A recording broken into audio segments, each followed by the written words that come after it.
I hope every single one of y'all woke up this morning ready to have an action-packed, fun-filled day jam-packed with nothing but pain and suffering. I'm not too sure why I keep voluntarily torturing myself with these psychotic Spongebob theories, but at this point, my soul is already black, my heart is already empty, so I might as well just go all the way. I guess it's a good thing that I decided to do this on a Sunday, because at least now we have the power of Jesus here to protect our spirits and shield us from the demon energy. Every day and every night I pray to the higher power of the dolphin gods for the salvation of the Theorizer's mind, body, and spirit. We have all collectively sat and watched as the Theorizer's mind has slowly descended into a dark abyss and violently spiraled out of control. This time we have why Squidward's clarinet will kill him. Are you kidding me? The title alone already has me feeling terrified, bewildered, feelings of aghast. I don't even know if I used half those words right, but I don't think anybody cares. So without further ado, without wasting any more time, SpongeBob, why Squidward's clarinet will slaughter him brutally in front of the eyes of millions of children. Dear God, save us all. Let's see what we get.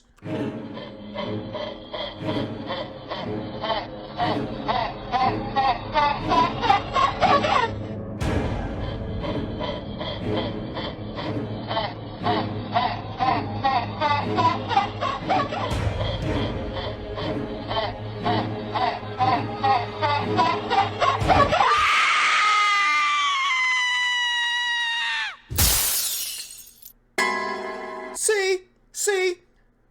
This is exactly what I'm talking about, dude. I'm already panicking, dude. I'm already feeling extreme levels of anxiety, bro. Like, this is nice, dude. We're real nice, bro. It give me nightmares the first 23 seconds of the video. I appreciate that. Literally demonic. A while back, I made a video on Spongebob. This was in early 2018. By the time this video is coming out, I might have possibly released a sequel to that video. 2018. Spongebob, the demented psychopath.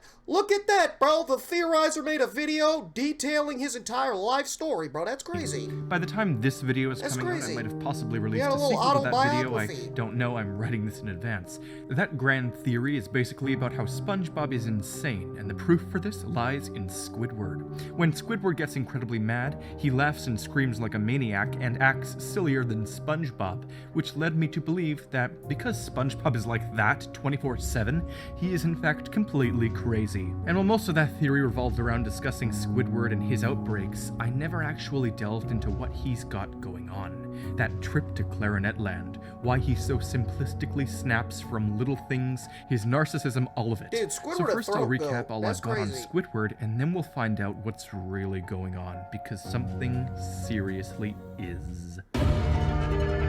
Oh gosh, dude.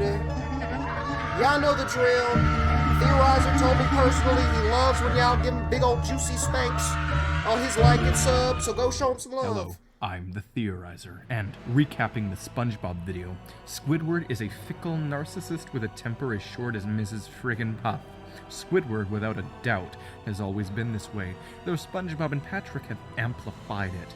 Squidward is a very immature narcissist. His outlets are forms of art, such as painting and music. The craziest thing is he's literally sitting here talking about how he's a demented psychopath and he's like a narcissist and stuff, bro. But I feel like Squidward is the embodiment of every like new adult of this generation, bro. Like when I was a little kid, I definitely heavily identified more with Spongebob and Patrick.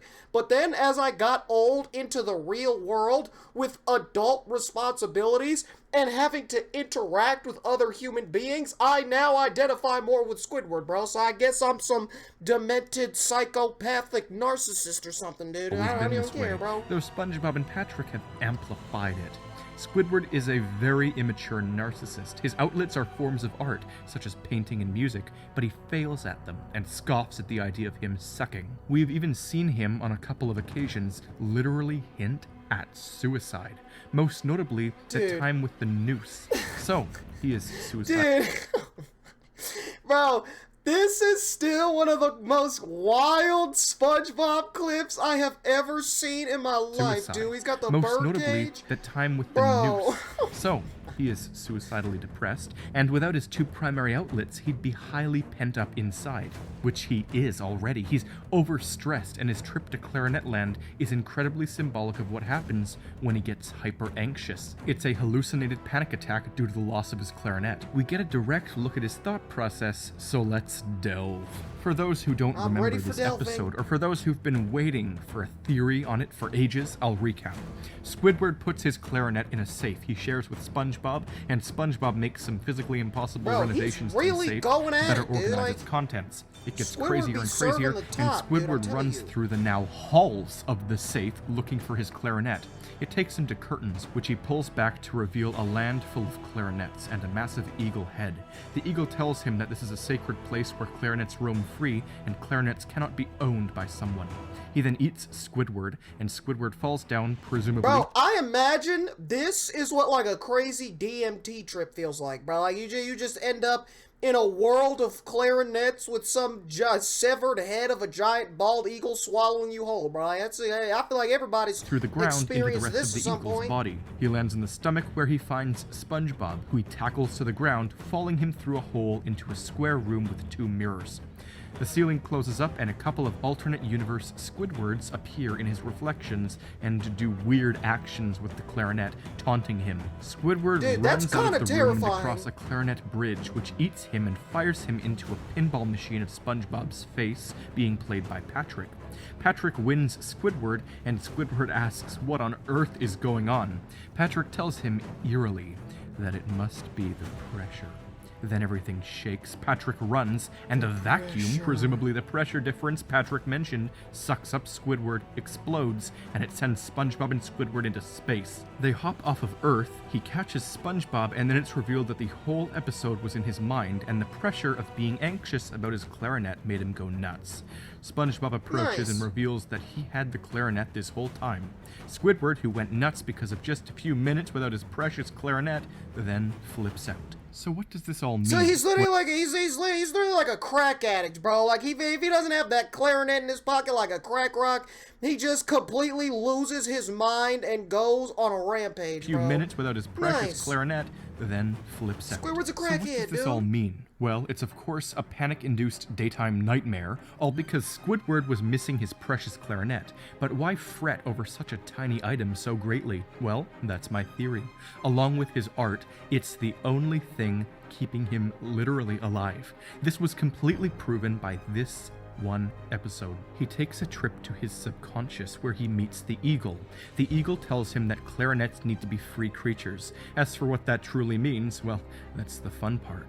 You see, his 2 tethers to his life, his tethers to being non-suicidal. So Squidward has enslaved the clarinet people. You see, his 2 tethers to his life, his tethers to being non-suicidal, have turned into his narcissistic pleasures. His dependency on them has become too great, and he needs to give them up. And he won't return to suicidal depression if he loses these things. At this point in time, he'll just go nuts. That's why this manifestation of his subconscious, this eagle, is telling him to give them up. These clarinets are like Squidward. They need to be free of this tether to life. Wait, so this is saying that Squidward uses art and a clarinet to keep him sane, to keep him level, to keep him from literally jumping off a bridge, hanging himself with a noose, some kind of weird, crazy thing, blowing himself up with a cherry pie or something, dude. And that if he gives up the clarinet and the art and the stuff that makes him, sane, that is going to cause him to spiral so out of control that he literally dies. And so the eagle is saying, hey, Squidward, You are relying on this clarinet too much. You gotta let it go. Squidward's like, hell no, you dumbass eagle. I'm gonna die if I do that, bro. It's just a never-ending battle between Squidward and the Mind Eagle, dude. Bro, this is kind of dark. This is kind of dark and depressing, dude. That's why this manifestation of his subconscious, this eagle, is telling him to give them up. These clarinets are like Squidward. They need to be free of this tether to life. In this world, clarinets have life, and everything else is dead, indicating to Squidward that his clarinet needs to be free of him, because maybe he needs to die. Or in the Bro, it's like me. Bro, it's like me and booties, bro. Like nothing else in this world matters except for big old jiggly booties. You know what I'm saying? Little booties matter too. I love me all booties, right? I love me some booties. That's just Squidward just like me, bro. Like, replace a clarinet with like a nice pair of booty cheeks, bro. That's just literally me, dude. It's crazy. That his clarinet needs to be free of him, because maybe he needs to die, or in the least, not die while to be Excuse free me? And everything else be free of this tether to life. In this world, clarinets have life, and everything else is dead, indicating to Squidward that his clarinet needs to be free of him, because maybe he needs to die, or in the Maybe he needs to die. This is awful, dude. At least, not die while insane. Time to scout. Of course, this also means that the box he's trapped in while his AU doppelgangers torture him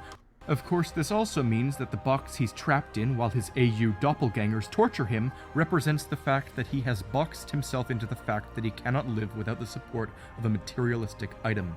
His clarinet's the one who's been torturing him all this time, not Spongebob. He unfairly blames Spongebob for his insanity, when he should only be blaming Spongebob for the increase in depression.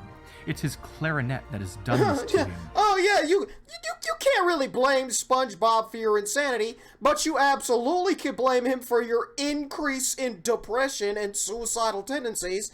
No, I like how I just casually slid that in Blaming there, bro. SpongeBob for the increase in depression. It's his clarinet that has done this to him, and as we see in his subconscious, he's actually terrified of it. As for his love of painting, that's another typical art form that he uses as an outlet. It's almost like his backup if something goes seriously wrong. He's not amazing at art by any means, but being told that he sucks will cause him to deny. In fact, we've legitimately seen him go through the 5 stages of grief in many episodes. Usually these stages are attributed with the acceptance of death, or in his case, giving into the depression and by extension, the hinted suicide. In the Magic Conch episode, dude, I'm like sad. I'm like, this is dark and depressing and demonic, bro. Like, literally, I said at the beginning, I was like, oh yeah, Squidward's a crackhead.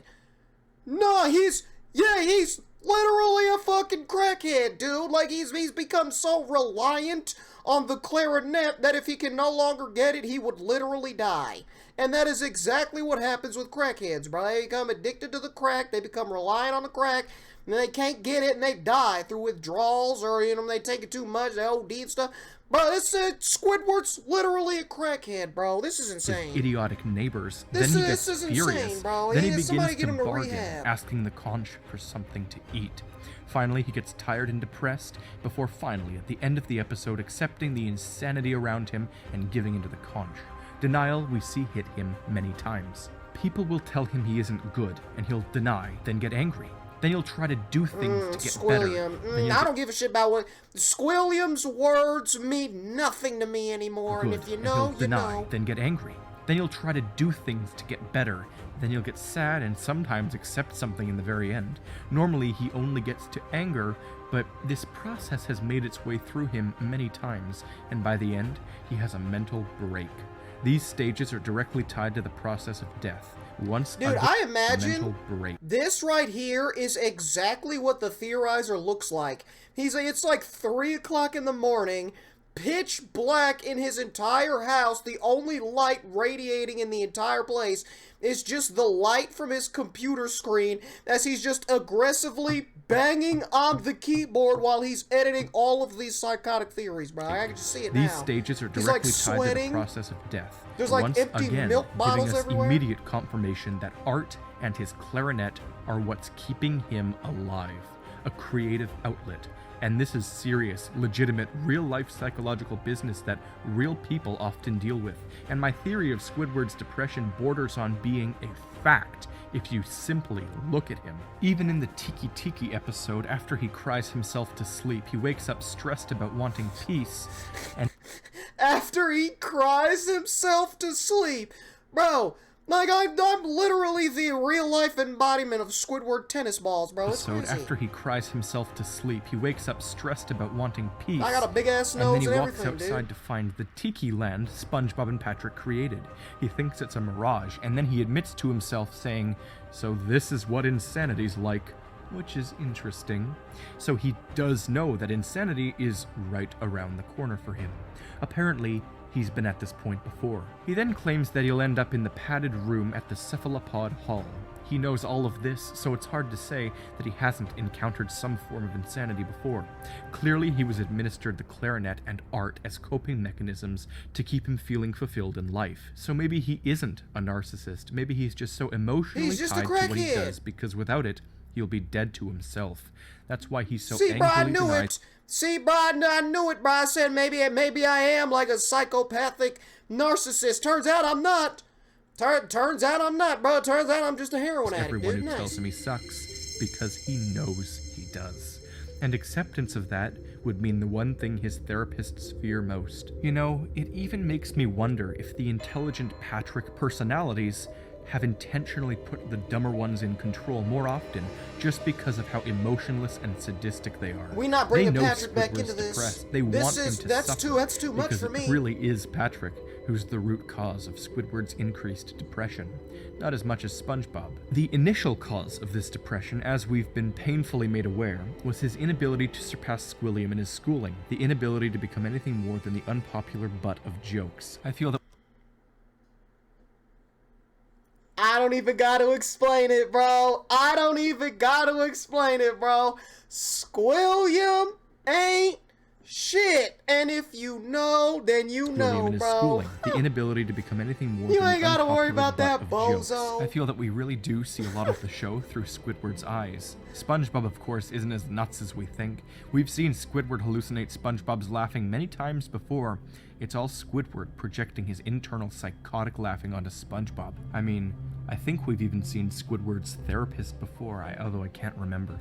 Likely the same one who suggested these coping mechanisms, and it's very unlikely that Spongebob and Patrick had all the resources or voice modifications to cause all of those tikis to start singing and dancing. Squidward himself admitted to giving in to the tiki land, and this caused the rest of it to start going crazy. That was his imagination. He didn't even detect it was fake until it literally blew up because he didn't want to think it was fake. He'd given in to his insanity. He even has a breakdown when he realizes this is insane. I'm about to go insane, dude. This is insanity. He wanted to become insane. And then guess what? His retribution, his new form of fun, is an immature ride in which he rams into Spongebob and Patrick, and he laughs like SpongeBob as he bathes in the immaturity I've constantly claimed. Look at this, dude. Look at this. The two people that cause him the most pain in his life, he is maniacally just bursting out laughing, pissing his pants, having such a jolly good old time, causing physical harm and maiming the physical bodies of his two mortal enemies, dude.